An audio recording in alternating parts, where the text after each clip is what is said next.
André Montagne, bonjour. Bonjour Eric. Bonjour, un bilan cette année. En fait, on arrive en fin d'année, c'est l'année des bilans. Et on va parler en fait de votre bilan en fait en politique. Qu'est-ce qu'on peut vous parler? Évidemment, on a eu à Drummondville plusieurs événements importants, plusieurs changements et en même temps, dans vos fonctions également, côté de Chaudière-Appalaches, des responsabilités qui se sont ajoutées. Donc, on va commencer par ça. Ben écoute, c'est beaucoup de choses, Eric. Je te dirais, d'abord, des chantiers nationaux qui ont un très bel impact là, pour la MRC et la grande région de Drummondville. Là. Toute la question de l'engagement qu'on avait pris là, pour l'Internet haute vitesse. Ben écoute, d'ici octobre 2022, tous les foyers du Québec, tous les foyers de la MRC de Drummond là, vont être filés là, à haute vitesse, au moins 50 mégabits. Là. Alors ça, c'est un engagement qu'on avait pris en 2018 puis qui va être respecté. On le sait, ça fait 20 ans que les gens promettent à gauche et à droite qu'il va y avoir l'Internet haute vitesse sur le territoire, mais ça ne se réalisait pas. Bien là, ça va être chose réalisée. Alors, très bonne nouvelle. Aussi, le grand chantier pour les places en garderie. On le sait, il y a eu un travail exceptionnel qui a été fait ici, là, à Drummondville. Il y a à peu près 500 places qui avaient été identifiées qui étaient manquantes dans la région. Mais justement, il y a une annonce qu'on a faite il y a quelques semaines où d'ici 3 ans, il va y avoir 1400 places pour le centre du Québec, mais à peu près 500 places là, pour la grande région de Drummondville, là, MRC de Drummond. C'est une très, très, très bonne nouvelle à ce niveau-là. Oui. Non, non, ben en fait, on y parle justement, parlons-en en fait d'Internet haute vitesse. Évidemment, c'était très attendu, autant pour les agriculteurs que les citoyens, les gens en région avaient besoin de ça, les travailleurs également. L'Internet maintenant fait partie de nos acquis, on en a besoin pour fonctionner. Ben, en 2021, là, quelqu'un qui n'a pas l'Internet haute vitesse sur le territoire du Québec, que ce soit un individu ou une entreprise, là, c'est des gens de deuxième classe. C'est des citoyens qui sont quasiment traités comme de deuxième classe parce qu'en bout de ligne, on a besoin d'Internet haute vitesse. Vous parlez des agriculteurs, aujourd'hui, c'est la technologie qui est au cœur des opérations de nos agriculteurs. Qui dit technologie, dit numérique. Qui dit numérique, dit Internet haute vitesse. Alors, c'est des bonnes nouvelles là, à la grandeur. Un engagement rempli, en fait. Oui, On le met sur la case, c'est fait, on est sur la bonne voie. On est sur la voie haute vitesse déjà. Oui, tout à fait. Donc, on parlait évidemment des garderies également aussi à Drummondville. Ça a été, on parle aussi du CNIMI, en fait, ici. Ici, une nouvelle intéressante qu'il y a eu il y a quelques temps, c'est qu'on a permis là, des aménagements temporaires au niveau des centres de petite enfance. Ça, déjà, ça a créé plusieurs dizaines de places. D'un autre ordre d'idée, vous parliez du CNIMI, c'est une réalisation qui va être probablement inaugurée cet automne. Là.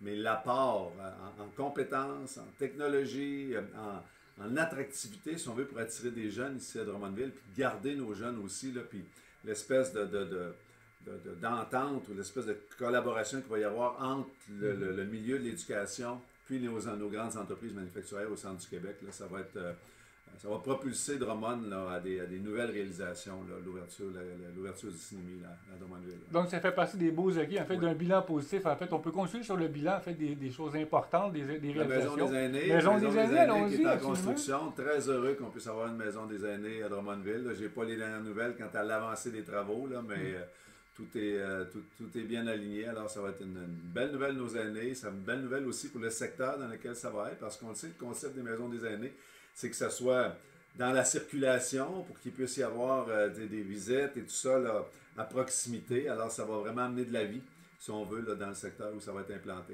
Là, ça va rendre le milieu en fait actif. Autant pour les jeunes, les moins jeunes, les résidents également vont pouvoir en fait trouver un pont entre les deux générations. Tout à fait. Là, qu'à COVID terminé, c'est sûr qu'on vise à faire en sorte que les jeunes puissent se rapprocher des personnes âgées, puis ultimement qu'il y ait un petit peu, que ce soit du bénévolat ou des visites et tout ça, là, pour rendre la vie de nos personnes âgées plus agréable. Donc, un défi intéressant, mais en même temps très réaliste, et on voit que c'est sur le chantier va bon train, comme on dit, ça semble très bien allé. Un défi important était l'achat local, et vous l'avez pris avec beaucoup d'intérêt. Oui, bien écoute, la pandémie, plus que jamais, ça fait réaliser à quel point il était important d'acheter local. Il a acheté local tous les produits, mais c'est sûr que moi, je me suis concentré à ce titre de ministre de l'Agriculture là, sur une stratégie pour augmenter l'autonomie alimentaire. Mais entre autres, on a lancé le défi 12 $. Le défi 12 $, c'est que si chaque foyer au Québec, à chaque semaine, substituait 12 $ d'aliments importés pour des aliments du Québec dans son panier, bien, on aurait 1 milliard de dollars de plus à la fin de l'année là, pour les producteurs, les pêcheurs, les transformateurs. Alors, c'est une contribution très importante sur la grandeur du Québec, parce qu'on sait l'agriculture, c'est beaucoup dans nos régions au Québec. Alors, j'invite là, tous les gens de Drummond, la grande région du centre du Québec, là, à relever le défi 12 $.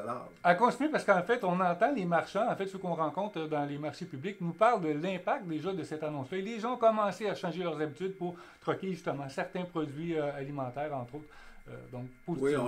on l'a vu beaucoup. Dans la dernière année, là, les produits québécois ont surperformé, si on veut, les autres produits. Alors, les consommateurs sont au rendez-vous, puis on met tout en œuvre là, pour que ça continue, là. On garde cette bonne habitude-là. C'est ça.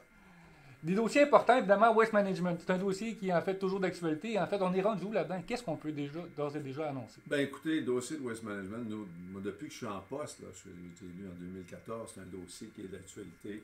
Et puis, ultimement, le décret que le gouvernement a adopté, c'est après de multiples analyses des sites d'enfouissement qu'on trouve partout au Québec, la capacité d'enfouissement. Et puis, écoutez, toutes les représentations ont été faites là, pour bien saisir que le gouvernement saisisse bien la réalité de Drummondville.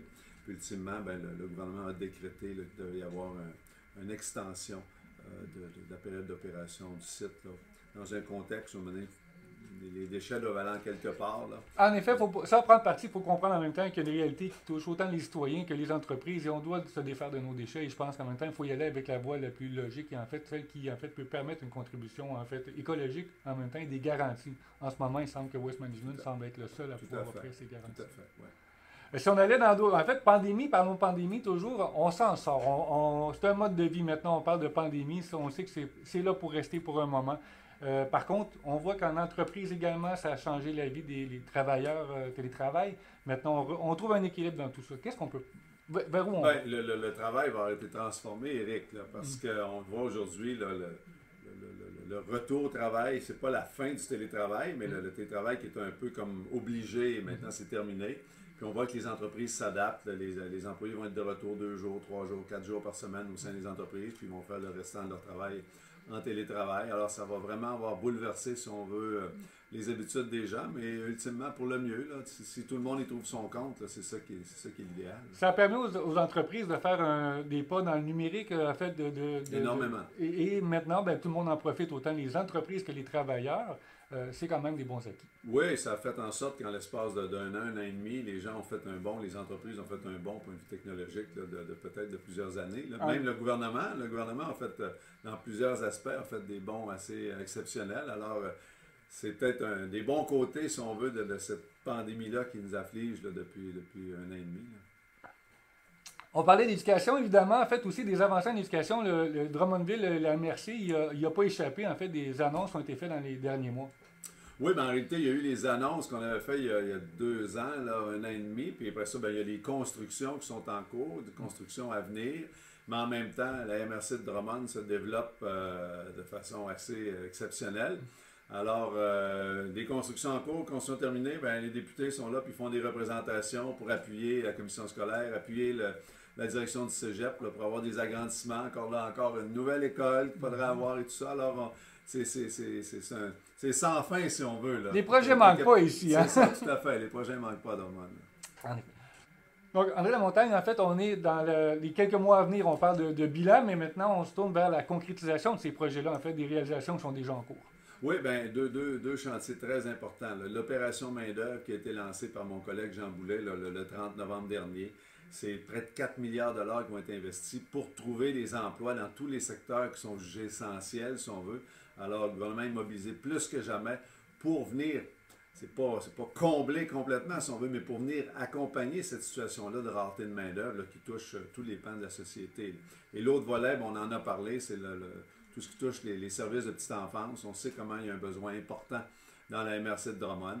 Alors, suite à l'annonce de mon collègue d'une place pour chacun des enfants, il y a des choses qui vont s'accélérer, puis on espère avoir des résultats relativement à court terme là, pour des places additionnelles ici dans la grande MRC de Drummond. Donc, un bilan quand même, somme toute, très positif, très positif, et oui. On voit l'avenir de la même façon. Oui, bien écoutez, la pandémie a amené ses grands défis, mais parallèlement à ça, le gouvernement a été très actif dans une multiplicité de domaines. Alors, très fier du chemin parcouru, puis encore là, il y a encore du chemin à parcourir. Ouais. Donc, on s'en va vers le meilleur, évidemment. Ouais, quelques semaines déjà des fêtes, et en fait, on reprendra le collier, en fait, comme on dit, en janvier, mais assurément, on s'en va pour des réalisations de projets intéressants. Tout à fait. Merci. Monsieur Lamontagne, merci beaucoup. Au revoir. Au revoir.